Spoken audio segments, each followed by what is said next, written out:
Hello बच्चों, कैसे हो आप लोग? कैसे चली आपकी तैयारी? आज हम बहुत ही इंपॉर्टेंट चैप्टर शुरू करने वाले हैं, दैट इज इंटीग्रेशन। और ये समझो आप सेकंड टर्म का पूरा जो पेपर है उसका 50% पोर्शन इंटीग्रेशन है। सो गाइस, बहुत ध्यान से करिएगा। मैं आपको शुरू से लेकर आखिर तक सब बताऊंगा, बस आपको उसे फॉलो करना है। ऑलराइट, तो आज हम बात करेंगे सिंपल बेसिक इंटीग्रेशन कि व्हाट इज इंटीग्रेशन, क्या फॉर्मूले हैं, कैसे कैसे यूज होते हैं वो। ठीक है जी। सबसे पहले हम बात करते हैं फॉर्मूलों की। मैंने आपको फॉर्मूलों की शीट डिस्क्रिप्शन में डाल दी है, आपको याद करने हैं उसे। अगर आप बहुत सारे फॉर्मूले ऐसे हैं जो आप अगर याद करना ना चाहें तो भी काम चल जाएगा। ठीक है, तो पहले जो फॉर्मूले वो है जो याद करने ही है वो बताता हूं मैं आपको, और जो याद ना करने से काम चल जाएगा मैं वो भी बताता हूं आपको। जैसे पहला फॉर्मूला है x की पावर n, इसका डायरेक्ट फॉर्मूला होता है x की power n plus 1 upon n plus 1 plus c। ठीक है जी। अब ये c आपको हर क्वेश्चन में लगाना है लास्ट में। क्यों लगाना है बताता हूं थोड़ी देर बाद। मान लीजिए आपको x की पावर 7 का इंटीग्रेशन करना है, तो दैट बिकम्स x की पावर 8 अपॉन 8। यहां हो गया 7 प्लस 1, यहां भी हो गया 7 प्लस 1, और आपने प्लस c लगाना है। ये तो आपको याद ही करना पड़ेगा। ठीक है जी। और फॉर्मूले होते हैं, कोई भी पावर अगर x की नीचे है, मान लो 1 अपॉन x क्यूब dx लिखा है, तो ये पावर जब भी ऐसा होगा तो ये पावर ऊपर आएगी माइनस पावर में। और अब इसमें सेम फॉर्मूला ये लगेगा, तो ये हो जाएगा x की पावर -3 प्लस 1 अपॉन -3 प्लस 1, तो ये हो गया x की पावर -2 अपॉन -2।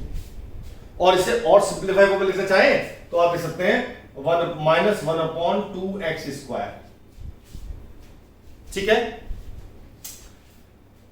लेकिन अगर सिर्फ 1 अपॉन x है हमारे पास तो ये ऊपर नहीं जाएगा। अब ये ऊपर क्यों नहीं जाएगा?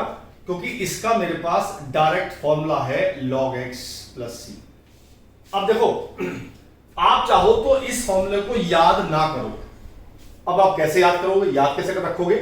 आप ये सोचोगे कि 1 अपॉन x किसका डिफरेंशिएशन होता था। आपको अगर डिफरेंशिएशन किया आपने तो आप ये सोचोगे कि 1 अपॉन x किसका डिफरेंशिएशन होता था। तो आपको ये पता होना चाहिए कि log x का डिफरेंशिएशन 1 अपॉन x होता था, तो 1 अपॉन x का इंटीग्रेशन log x हो जाएगा। तो ऐसे बहुत सारे फॉर्मूले हैं जो आपको याद करने नहीं पड़ेंगे। जैसे आपको करना है sin x का इंटीग्रेशन। अब वैसे तो फॉर्मूला इसका होता है माइनस cos x, बट ये कैसे आया? आप चाहो तो आप देखो कि किसका डिफरेंशिएशन sin x होता था, है ना? तो अगर आप देखो कि cos x का डिफरेंशिएशन होता था माइनस sin x होता था ना, तो हमने क्या किया, sin x का इंटीग्रेशन हो गया cos x, और इस माइनस को हम इधर ले आए, तो cos x का sin x का इंटीग्रेशन हो गया माइनस cos x। ठीक है, और लेते हैं, मान लो आपके पास हो sec स्क्वायर x dx। अब इसका फॉर्मूला तो होता है वैसे तो 10x प्लस c, लेकिन कैसे होता है? तो आप देखो कि किसका डिफरेंशिएशन होता था sec स्क्वायर x, तो 10x का डिफरेंशिएशन होता था sec स्क्वायर x, तो इसलिए sec स्क्वायर x का इंटीग्रेशन हो गया 10x। तो ऐसे बहुत सारे फॉर्मूले हैं जो आपको याद करने पड़ेंगे, ऐसे बहुत सारे फॉर्मूले हैं जो याद करने नहीं पड़ेंगे। दो फॉर्मूले मैं आपको बताता हूं जो आपको याद करने चाहिए।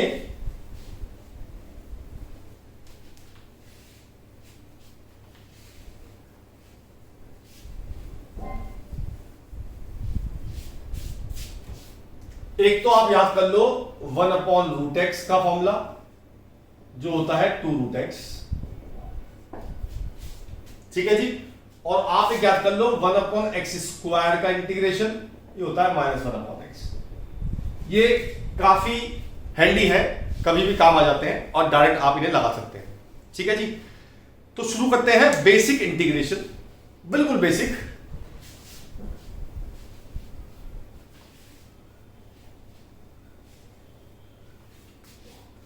असाइनमेंट का पहला क्वेश्चन आपको मैंने डिस्क्रिप्शन में असाइनमेंट भेजा है और सॉल्यूशन भी भेजा है, तो आप उसे डाउनलोड कर लें और असाइनमेंट का पहला क्वेश्चन नोट करें।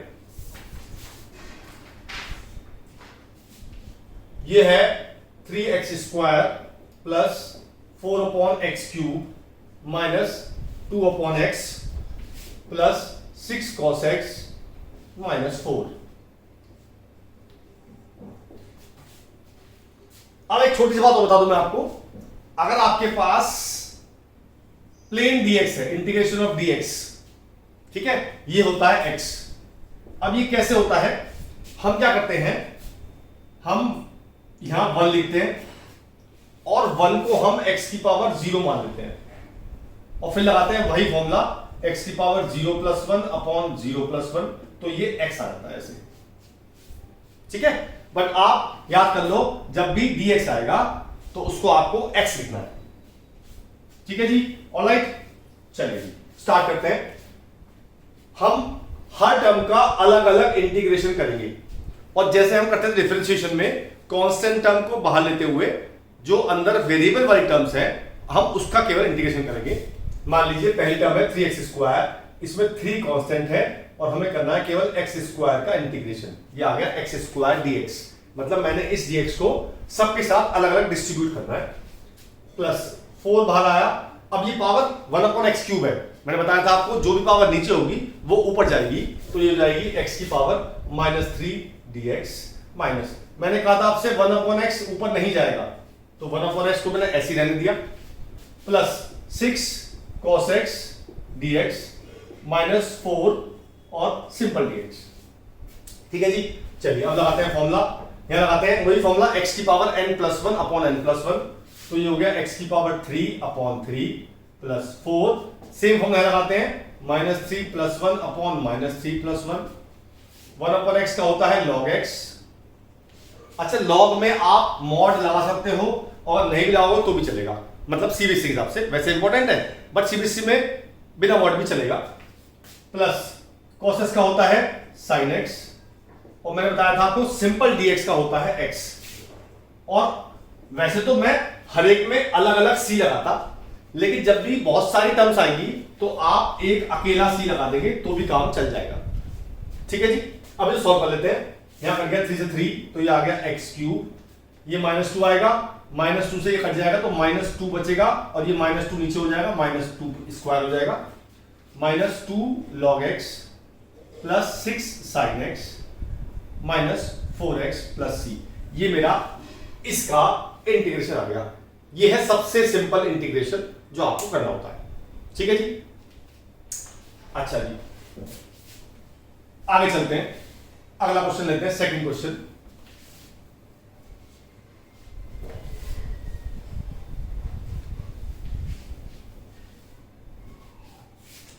सेकंड क्वेश्चन है 9 sin x plus cot x upon sin x minus 6 upon cos² x minus 10x upon cos x plus 3 cot x upon cosec x। Alright, चलिए पहले सबको अलग अलग कर लेते हैं, कॉन्स्टेंट टर्म को बाहर ले लेते हैं। 9 integration of sin x plus cot x upon sin x dx, यहां भी dx आएगा, minus 6 1 upon cos² x dx minus 10x upon cos x dx plus 3 बाहर आ गया cot x upon cosec x dx। Alright, चलिए इसका तो मुझे पता है फॉर्मूला सीधा। अब जब भी ऐसी टर्म आएगी तो आप ऊपर का इंटीग्रेशन अलग और नीचे का इंटीग्रेशन अलग नहीं कर सकते, ऐसा आप नहीं कर सकते। अगर ऐसा होता तो इंटीग्रेशन बहुत सिंपल होता, बट आप ऐसा नहीं कर सकते, तो आप इसको सॉल्व करने की कोशिश करेंगे। जैसे मैं 2 केस लेता हूं, एक केस लिया मैंने ये वाला और एक केस लिया मैंने ये वाला, ठीक है जी। मैंने कॉट को लिखा cos upon sine, cos x upon sine x, और नीचे sin x है ऑलरेडी, ठीक है। कुछ कटा नहीं कटा ना, इसे लेते हैं, ये आ गया cos x upon sine x upon cos x का 1 अपॉन साइन x, इसमें sin x से sin x कट गया, ठीक है जी। तो अगर कट जाता है, जैसे कट गया यहां पे, तो दिस इज फाइन, तो ये केवल cos x बचा, बट यहां पे नहीं कट रहा, तो हम इसे साइन कॉस में ब्रेक नहीं करेंगे। हम क्या करेंगे, इस साइन एक्स को ऊपर ले जाएंगे, तो ये हो जाएगा कॉसेक एक्स और कॉट एक्स है। अब क्यों किया मैंने ऐसा, क्योंकि इसका मेरे पास डायरेक्ट फॉर्मूला है माइनस कॉसेक एक्स, ठीक है। क्योंकि आपको याद होना चाहिए कि किसका differentiation minus cosec x cot x होता था, आपको याद होना चाहिए कॉसेक एक्स का डिफरेंशिएशन होता था minus cosec x cot x, तो इसलिए कॉसेक एक्स कॉट एक्स का इंटीग्रेशन हो गया माइनस कॉसेक एक्स। ऐसे ही से ऊपर ले आते हैं, तो ये हो गया सेक स्क्वायर एक्स, और इसका इंटीग्रेशन मुझे पता होता है क्या है। ऐसे ही मैंने इसमें किया, कॉस को ऊपर ले गया, तो ये हो गया सेक एक्स और टेन एक्स बैठा, ये मेरे पास इसका फॉर्मूला पता है मुझे, ये काट के हो गया था कॉस एक्स। बस अब सबका लोग कर रहा है सिंपल इंटीग्रेशन।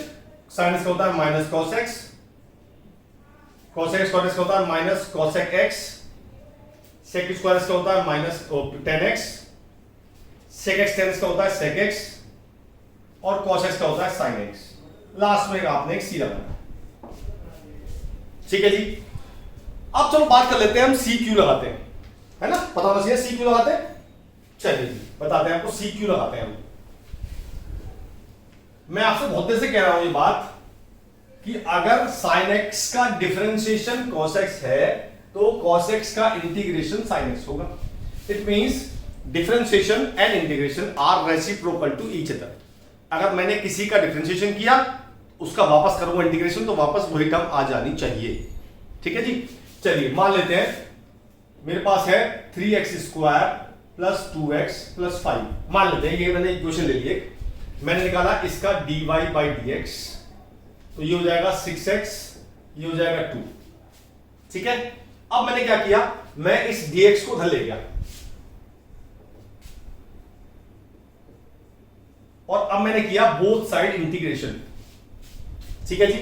तो dy का तो y हो गया, 6x लगाते हैं फॉर्मूला वही वाला, 6 बाहर लेके x की पावर 2/2, 2 dx का खाली x होता है, ठीक है जी।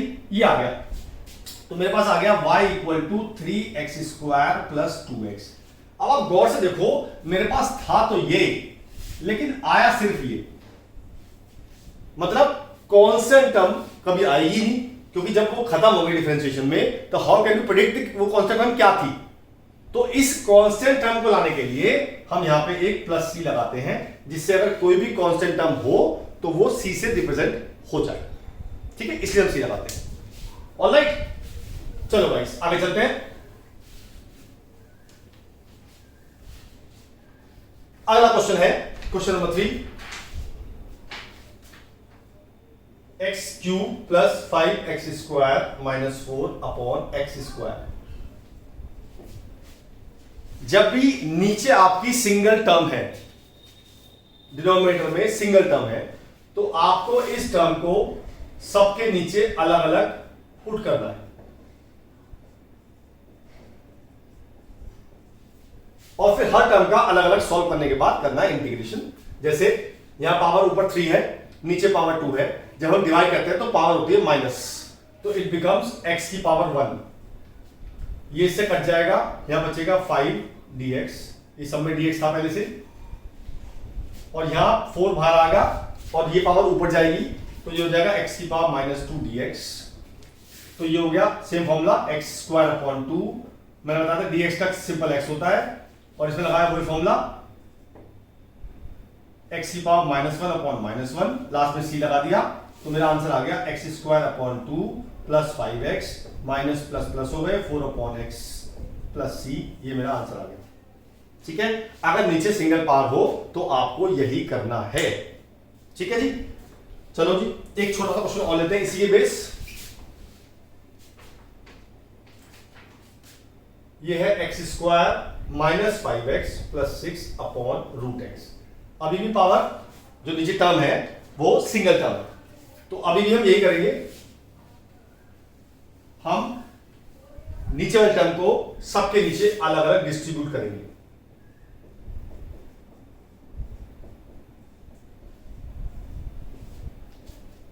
अब वही प्रोसीजर करेंगे कि डिवाइड में होती है पावर माइनस, तो जब मैं ऊपर है 2 पावर और रूट का मतलब होता है हाफ पावर। मैं आपको बता दूं, कुछ क्लियर कर दूं, अगर ये लिखा है इट मींस x की पावर हाफ होता है।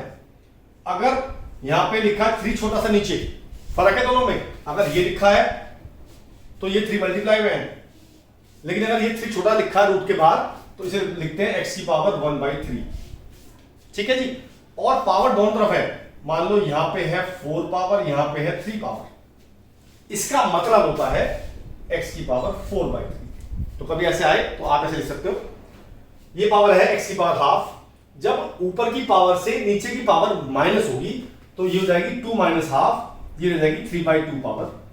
ऐसे यहां पे यहां 1 पावर है तो ले जाएगी हाफ, ये पावर ऊपर जाएगी, ये हो जाएगी माइनस हाफ। अब सबका अलग अलग करेंगे इंटीग्रेशन और सभी में x की पावर n वाला फॉर्मूला लगेगा, x की पावर n+1 और n+1। इसका करते हैं तो 5/2 अपॉन 5/2 हो जाएगा। मैंने 3/2 में +1 किया, एलसीएम ले लिया, 5/2 आ गया। ऐसे यहां करूंगा x की पावर 3/2 अपॉन 3/2, ऐसे यहां किया x की पावर 1/2 अपॉन 1/2, और लास्ट में लगा दिया c। इसको सॉल्व कर लेते हैं अच्छे से, 2 ऊपर जाएगा तो ये हो जाएगा 2/5 x की पावर 5/2 प्लस 10/3 x की पावर 3/2 प्लस 12 इंटू x की पावर 1/2 प्लस c। ये मेरा आंसर आ गया। ठीक है जी, ये है बेसिक, बिल्कुल बेसिक डिफरेंशिएशन है। अभी हमने जो कैप्सूल का डिफरेंशिएशन है वो शुरू नहीं किया है, वो हम कल शुरू करेंगे। पहले आपको बेसिक बता दूं कि what is the basic integration, जिससे आपको आगे दिक्कत ना आए। अच्छा जी, अब अगर नीचे सिंगल टर्म नहीं है, जैसे कि क्वेश्चन लिया मैंने x³ minus x² plus x plus 3 और नीचे है x माइनस 1। नाउ नीचे सिंगल टर्म नहीं है, तो अगर नीचे सिंगल टर्म नहीं है तो हमारे पास केवल एक ही रास्ता बचता है, वो है डिवाइड करने का। तो हम ऊपर वाले टर्म को नीचे वाले टर्म से डिवाइड कर देते हैं।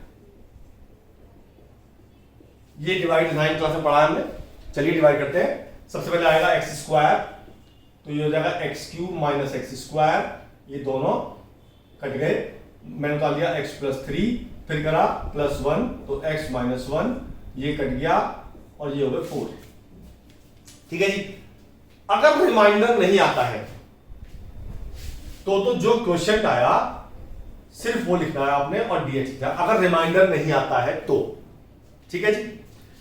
लेकिन अगर रिमाइंडर आता है तो क्या करना है आपने, तो आपने लिखना है प्लस रिमाइंडर अपॉन जिससे आपने डिवाइड किया था।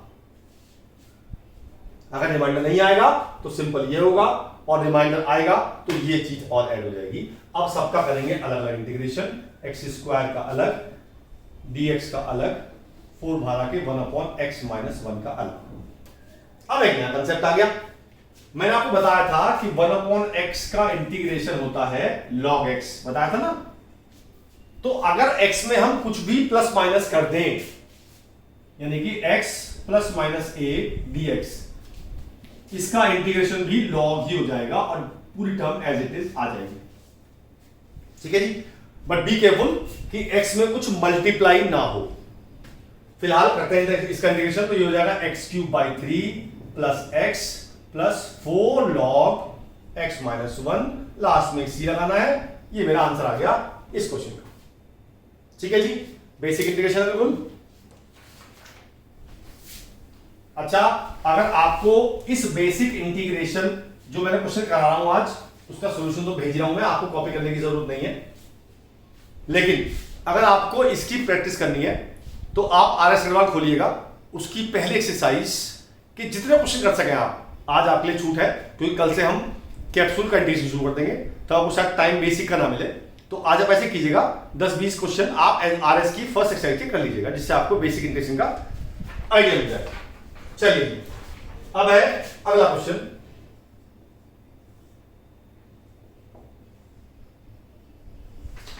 जब भी नीचे 2 रूट आएंगे प्लस या माइनस में, उस केस में आप करेंगे इसे रैशनलाइज। तो मैंने इसे रैशनलाइज कर दिया।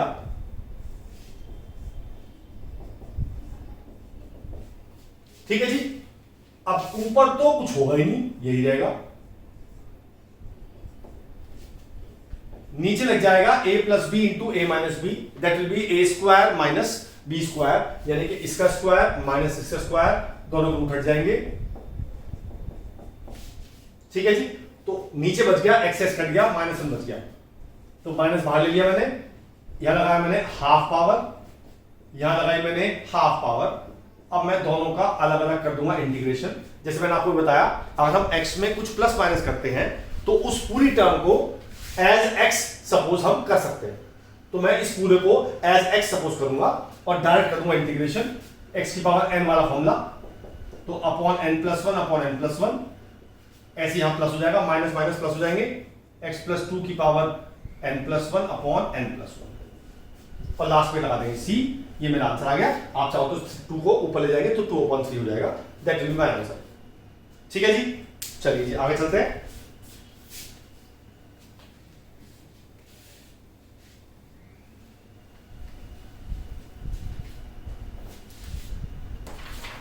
आगे है 1/1 माइनस कॉस एक्स। ठीक है जी, 90% क्वेश्चन में अगर चार चीजें होंगी, 1/1 प्लस कॉस एक्स होगा, 1 माइनस कॉस एक्स होगा, या 1 प्लस साइन एक्स होगा, या 1 माइनस साइन एक्स होगा, तो हमेशा हम इसके अपोजिट साइन से मल्टीप्लाई डिवाइड करेंगे। मतलब किससे? या तो ये सही 1 प्लस कॉस एक्स से ऊपर नीचे मल्टीप्लाई डिवाइड करेंगे हमेशा। 99% केसेस में, कुछ केस स्पेशल है, इंटीग्रेशन में सब चीज हर जगह लागू नहीं होती है, कुछ रेयर केस होते हैं जो क्वेश्चन को हमें ऑलमोस्ट लर्न नहीं करना पड़ता है, मैं वो भी उसके बारे में बताऊंगा आपको, आप बिल्कुल टेंशन ना लें। चलिए, तो इसको करते हैं मल्टीप्लाई, तो ऊपर तो यही रहेगा और नीचे हो जाएगा 1 minus cos x into 1 plus cos x, 1 minus cos square x, और 1 माइनस कॉस स्क्वायर एक्स होता है साइन स्क्वायर एक्स। अब इस साइन स्क्वायर को अलग अलग कर देंगे डिस्ट्रीब्यूट, तो 1 upon sine square x, cos x upon sine square x. ठीक है जी, अब 1 upon cos square sine square हो गया कॉस एक्स स्क्वायर एक्स। अब मैं इसका क्या करूं? ठीक है, तो मैंने क्या किया, मैंने साइन स्क्वायर एक्स को 2 बार लिखा, sine x into sine x. क्यों लिखा? ये हो जाएगा हमारा कॉट एक्स और ये हो जाएगा हमारा कॉसेक एक्स, तो ये हो गया cosec x into cot x, क्योंकि इसका फॉर्मूला मुझे पता है। ठीक है जी, अब दोनों पता है मुझे, इसका पता है माइनस कॉट एक्स होता है, इसका माइनस कॉसेक एक्स होता है, प्लस सी लगाना है। तो ऐसे चारों क्वेश्चन में आपको यही करना है। ठीक है जी, चलिए जी अगला क्वेश्चन लेते हैं। अगला क्वेश्चन है cos x upon 1 minus cos x। अब एक फिर टर्म आई, आप इन बातों को नोट करते रहिए, जैसे मैं आपसे कह रहा हूं अभी कि चारों टर्म होंगी तो ये करेंगे, तो आप एक पेपर पे ना नोट कर लो कि पहला नोट ये हुआ कि अगर नीचे सिंगल टर्म है तो सबके नीचे अलग डिवाइड, नीचे डबल टर्म है, दो सिंगल टर्म नहीं है तो न्यूमरेटर को डिनोमिनेटर से डिवाइड करेंगे, नीचे अगर इन चारों में से कुछ भी आएगा तो हम अपोजिट साइन से ऊपर से मल्टीप्लाई करेंगे, नीचे रूट में प्लस माइनस होगा तो उसे रैशनलाइज करेंगे। ये नोट करते रहिए बात। चलिए अब अगली नोट करिए, अगर हमारे पास ऐसा हो रहा है कि हम अगर न्यूमरेटर में कोई कांस्टेंट टर्म ऐड करके नीचे वाला ले आते हैं, मतलब जैसे ये है, मैं इसमें अगर -1 कर दूं तो ऑलमोस्ट नीचे वाला आ जाएगा ना, तो अगर मेरा ऊपर कुछ प्लस माइनस करके नीचे वाला आ रहा है तो मुझे ऐसा करना चाहिए, तो मैंने किया -1 और साथ में +1, क्योंकि मैं सिंपल -1 नहीं कर सकता क्योंकि वो इनवैलिड होगा। अब मैंने क्या किया, इसके नीचे ये अलग और इसके नीचे ये अलग, मतलब अलग अलग कर लिया। ये हो गया cos x -1 upon 1 minus cos x plus 1 upon 1 minus cos x। ठीक है जी, इसको यहां से माइनस कॉमन लिया तो ये सिंपल -1 बचेगा और ये बचेगा एज इट इज। अब इसका तो मैं कर चुका, सेम क्वेश्चन था, यही आएगा, और dx का x होता है तो इसका आ जाएगा -x और इसका ये आ जाएगा minus cot x minus cosec x plus c। ठीक है जी, तो नोट करो कि अगर ऊपर कुछ प्लस माइनस, कांस्टेंट टर्म कह रहा हूं मैं, वेरिएबल नहीं कह रहा हूं मैं, मतलब अगर मैं ऐसे कहूं कि ऊपर है x² प्लस 3x और नीचे है ऊपर है x², तो मैं कहूं कि जी 3x प्लस कर दो 3x minus, that is not right. वो अच्छा तरीका नहीं है। कांस्टेंट टर्म ऐड करके, अगर मेरे पास यहां पे केवल 3 होता, अब मैं करता +3 -3। ठीक है, समझ आई ना? चलिए जी अगला क्वेश्चन लेते हैं।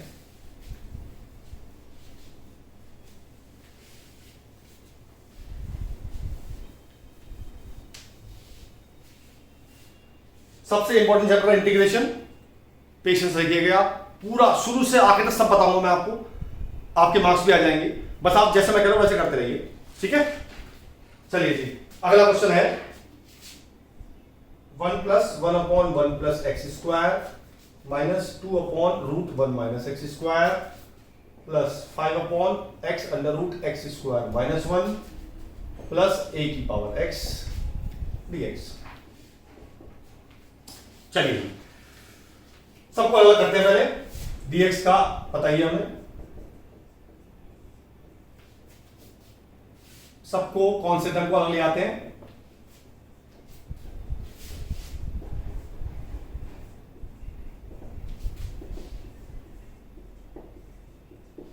ठीक है जी, तो मैं आपको याद दिलाता हूं डिफरेंशिएशन। आपको याद है what is the differentiation of tan inverse x?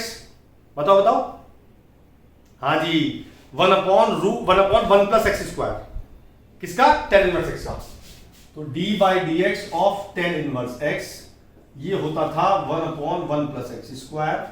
d/dx of sin inverse x ये होता था 1/√1 - x²।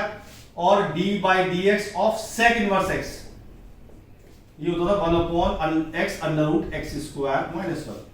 ठीक है, वैसे तो मैंने आपको फॉर्मूला पे भेज दिया आज, पर आप याद कर, मैंने बताया कुछ फॉर्मूला याद करने की जरूरी नहीं है। तो आपको इसका डिफरेंशिएशन ये होता, तो इसका इंटीग्रेशन क्या होगा? tan inverse x। देखो ये बेटा, इसका इंटीग्रेशन क्या होगा? sin inverse x। ये बेटा, इसका इंटीग्रेशन क्या होगा? sec inverse x। ये बेटा, ठीक है जी, लगाते डायरेक्ट। इसका x हो गया, इसका हो गया tan इनवर्स x, इसका हो गया -2 sin इनवर्स x, इसका हो गया 5 sec इनवर्स x।